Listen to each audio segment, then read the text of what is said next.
La méditation de ce 23 janvier est intitulée « Intolérance et persécution ».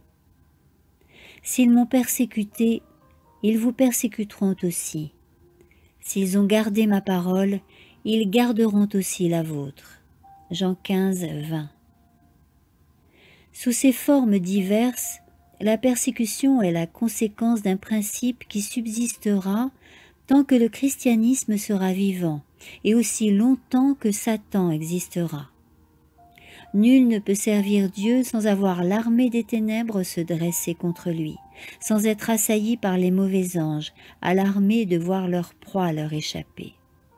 De faux croyants s'unissent aux esprits malins pour le séparer de Dieu par des offres séduisantes et quand celles-ci échouent, pour recourir à la contrainte et violenter sa conscience.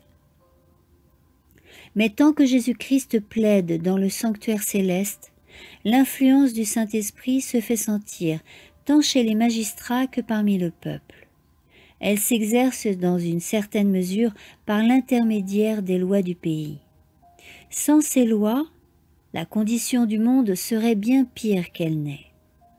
Si un bon nombre de magistrats sont d'actifs agents du tentateur, Dieu a aussi les siens parmi les hommes d'État. Quand l'ennemi pousse ses affiliés à proposer des mesures de nature à entraver sérieusement la cause de la vérité, les anges inspirent à des hommes influents qui craignent Dieu des arguments irréfutables contre ces propositions. Ainsi, quelques hommes seront à même d'endiguer un puissant flot de rigueur et d'oppression de la part des ennemis de la vérité, flot qui eût empêché le message du troisième ange d'accomplir sa mission. L'avertissement final retiendra l'attention de ces hommes haut placés. Quelques-uns l'accepteront et feront partie du peuple de Dieu au cours du temps de détresse.